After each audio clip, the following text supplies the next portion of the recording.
ये कहानी है मास्टर की, जिसके स्टूडेंट ने धोखा दे दिया और उसके ट्रेजर के लिए उसको मार दिया, लेकिन मास्टर ने भी मरते मरते वो ट्रेजर नहीं दिया और अपने शरीर के साथ सब कुछ तबाह कर दिया। और ये कोई छोटा मोटा मास्टर नहीं था। और अगर कहानी पसंद आए तो नेक्स्ट एपिसोड के लिए लाइक करना, सब्सक्राइब करके हमको सपोर्ट करना, घंटी बजा देना। एपिसोड के शुरुआत में ही हमें रिकार्नेशन इमॉर्टल को दिखाया जाता है, जो इमॉर्टल वर्ड के क्लिप में खड़ा रहता है और वो बोलता है अपने डिसाइपल को, आखिर तुम लोगों ने मुझको धोखा दे ही दिया ना, तुम पे मैंने इतना भरोसा किया और तुम्हें अपना डिसाइपल बना के सब कुछ सिखा दिया, तो फिर तुमने ऐसा क्यों किया? चुपचाप खड़े क्यों? जल्दी से मेरे सवाल का जवाब दो। जिसको सुनते ही उसके सारे डिसाइपल हंसने लगते हैं। तभी अचानक मोटा मुड़ता है और बोलता है, समय बदल गया है मास्टर, और समय के साथ हम भी। जिसको सुन के इमॉर्टल हंसने लगता है और बोलने लगता है, मैंने कभी नहीं सोचा था कि मैं सबसे ताकतवर इमॉर्टल, रिकार्नेशन इमॉर्टल, आज ऐसे मरूंगा। सच में एक ताकतवर इमॉर्टल भी किस्मत के खेल से नहीं बच सकता है। और तुम लोग को शर्म नहीं आता है जो अपने मास्टर को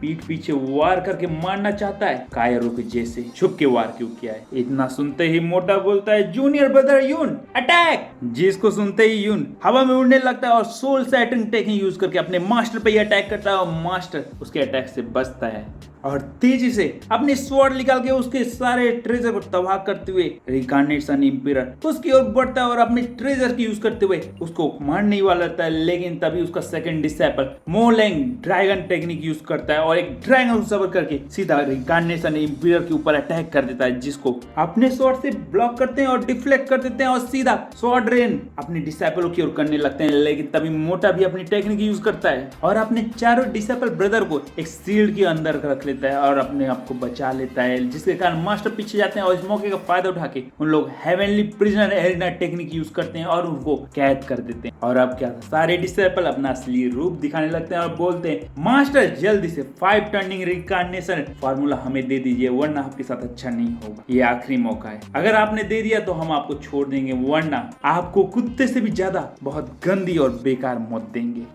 जिसको सुनकर रिकार्नेशन इंपीरियर हंसने लगता है, लेकिन तभी सामने से डिसाइपल बोलता है, सोच लीजिए मास्टर, मैं सिर्फ इसीलिए तो बोल रहा हूँ क्योंकि आप इतने सालों से हमारे मास्टर थे, वरना मैं आपसे इतनी मिन्नती नहीं करता। जिसको सुन के वो हंसने लगते हैं, मिन्नती?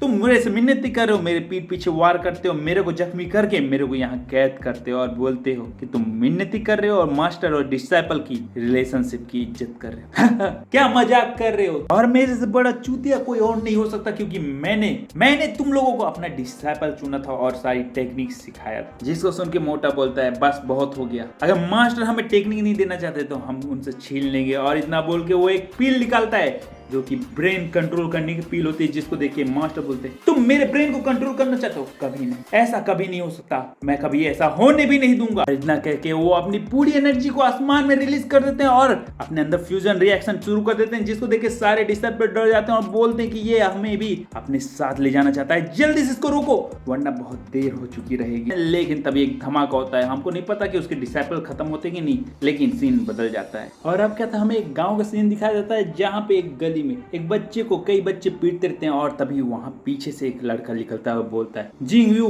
एक्सो, स्वागत, तुमको पसंद आया? ओ सॉरी, तुम तो कचड़े हो, कचड़े, वो भी पहले लेवल के पल्स व्हील रैम के। तुमको तो कुछ फर्क नहीं पड़ता, तुम्हारी आदत हो गई मार खाने की, तुम्हें तो ये भी कम लगता। मेरा मुंह क्या देख रहे हो, इसको और पीटो, हाथ पैर तोड़ दो, खत्म कर दो इसको। वो लड़का ही इतना बोलता है और बोलता है कि आज के बाद पूरी जिन फैमिली खत्म हो जाएगी और सिर्फ इस शहर में यून फैमिली राज करेगी, समझ गए तुम? और तुम्हारे दादा तुम्हें बहुत प्यार करते हैं ना, क्या वो तुम्हारा रिवेंज लेने हमारे घर आएंगे? चलो देखते हैं। इसको सुन के वो लड़का उसके ऊपर वार करता है, लेकिन लू फैमिली का यंग मास्टर उसका हाथ पकड़ लेता है और पटक देता है और उन लोगों को मारने के लिए बोलता है। और जब उसको लगता है कि लड़का मर गया है तो वो वहां से जाते हुए बोलता है कि आज इसके दादा एक बार हमारे घर आए तो उसके बाद ही असली खेल खत्म होगा और जिन फैमिली का पूरी तरह से काम तमाम हो जाएगा। इतना बोल के वो हंसते हुए वहां से जाता है, लेकिन जिंग फैमिली का यंग मास्टर अभी भी आधे होश में रहता है और ये सब सुन लेता है। लेकिन तभी उसको एक विजन आने लगता है और रिकार्नेशन इमॉर्टल का चेहरा दिखने लगता है। लेकिन अचानक से उसको होश आता है तो वो देखता है कि वो घर पहुंच चुका है और उसके सामने उसकी आंट बैठी है और जो उसको विजन आ रहे थे वो सब पे ध्यान नहीं देता है। वो वापस उनसे बात करने लगता है और पूछता है कि मेरे को कौन लाया। तो वो बताते हैं कि हमने तुमको रास्ते में पाया और हमको पता चला कि लून फैमिली का ये सब किया हुआ है और तुम्हारे दादा ने इसीलिए गुस्से में वहां जाके तुम्हारे लिए न्याय मांगने का फैसला किया और अब वो वहां जा चुके हैं। लेकिन मेरे को समझ नहीं आता कि लून फैमिली का यंग मास्टर अपने आप को क्या समझता है, तुम्हें मारने की कोशिश किया है। आज तुम्हारे दादा उसको अच्छा सबक सिखाएंगे, जिसको सुन के वो चौंक जाता है और बोलता है एक मिनट आए। वो ज्यादा जाते कुछ कह रहा था कि आज जिन फैमिली का खात्मा होगा और इसीलिए उसने मुझको मारने की कोशिश की। एक मिनट, कहीं वो आज दादा के ना रहने का फायदा उठाना चाहता है और हम सबको मारने का